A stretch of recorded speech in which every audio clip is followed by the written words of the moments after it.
The gas lamps of London cast long, dancing shadows as Detective Alistair Finch surveyed the scene. Rain slicked the cobblestones, reflecting the lurid glow of Scotland Yard's flashing blue light. A hushed crowd, a morbid tapestry of onlookers huddled under umbrellas, their faces a mixture of fear and fascination. Inside the opulent Mayfair mansion, the air was thick with the scent of expensive cigars and the metallic tang of something far more sinister. Chief Inspector Davies, a man whose patience was as thin as his graying hair, gestured towards the crumpled form on the Persian rug. Lord Harrington, Mr. Finch, found by his valet this morning. A single stab wound, clean and precise. Finch, a man whose mind was a labyrinth of deductive pathways, knelt, his sharp eyes missing nothing. He noted the undisturbed desk, the half-empty snifter of brandy, the faint impression of a signet ring on the victim's left hand, a ring now conspicuously absent. "No forced entry, Chief Inspector?"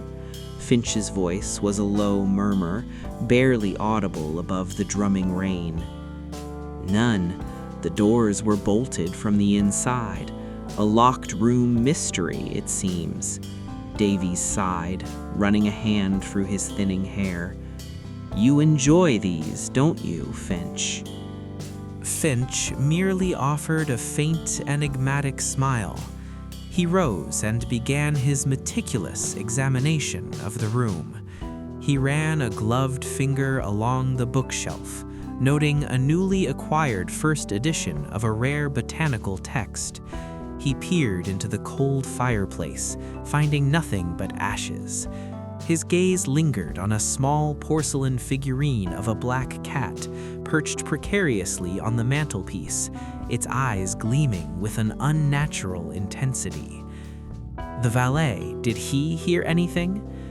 Claimed he heard nothing until he discovered the body at dawn. He's been with Harrington for 20 years, beyond reproach. Finch's attention was drawn to a faint, almost imperceptible scuff mark on the polished mahogany floor near the window.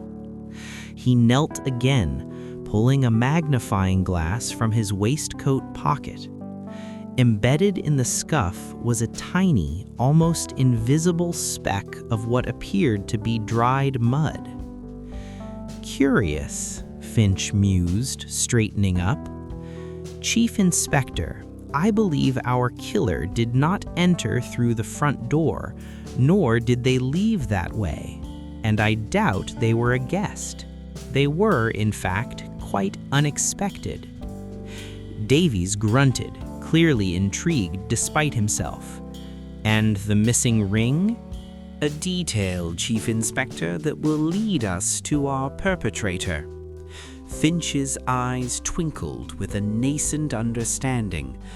"This is not a simple robbery, nor a crime of passion. This is a message."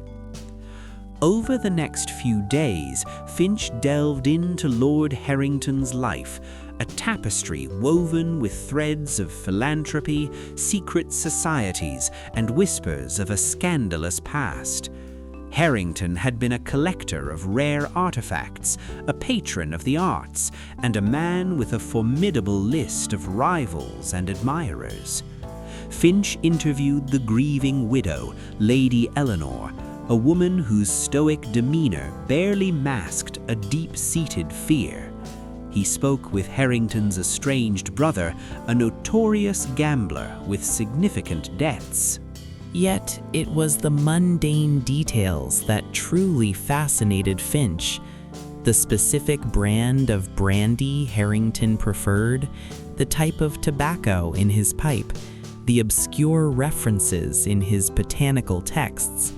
He spent hours in the British Museum researching the symbolism of black cats in various cultures, a seemingly irrelevant detail that nagged at his subconscious.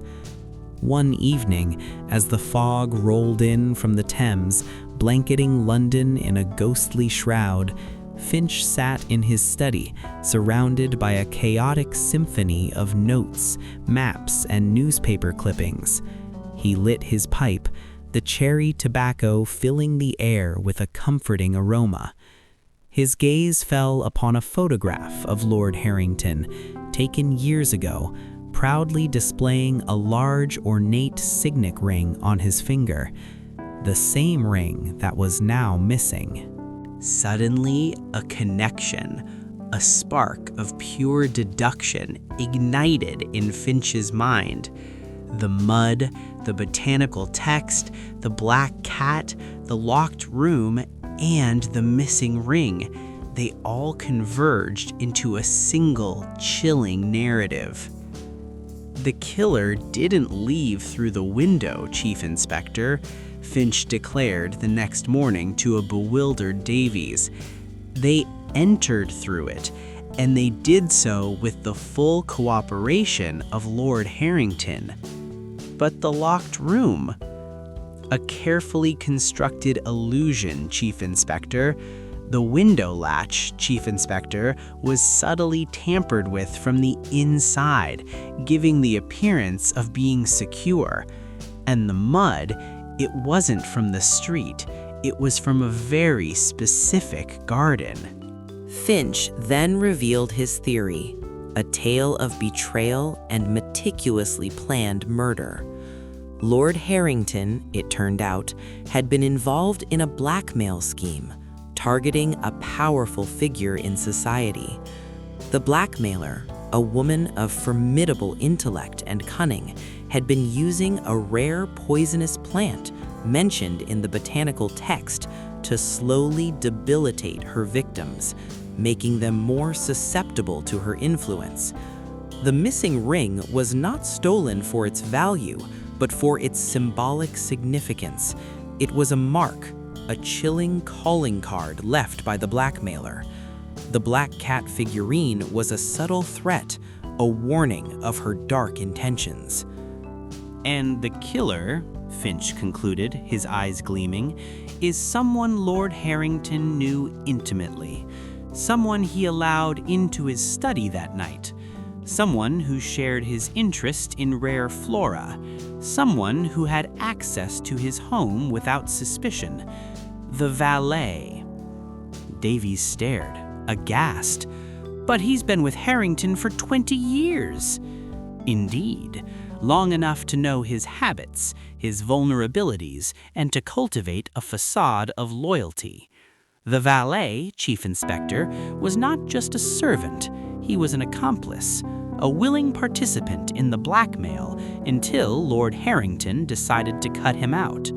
The valet, fearing exposure and driven by a thirst for revenge and a share of the ill-got gains, turned on his master. He staged the locked room, knowing Finch would eventually arrive." Finch presented his final piece of evidence, a minute trace of the rare plant's pollen found on the valet's uniform, a substance that would only be present if he had handled the plant or been in close proximity to it. Confronted with Finch's irrefutable logic and the scientific evidence, the valet broke down, confessing to the murder. As the sun finally broke through the clouds, casting a weak, watery light over London, Finch stood on the steps of the mansion, watching as the valet was led away in handcuffs. Davies, still reeling from the revelation, shook his head in disbelief. "Another one solved, Finch," Davies said, a grudging respect in his voice. "Though I'll never understand how you see these things." Finch merely smiled, the mysteries of London forever his intellectual playground. "It's simply a matter of observing, Chief Inspector," he replied, adjusting his deerstalker hat. and connecting the seemingly disconnected. The truth, you see, is always in the details.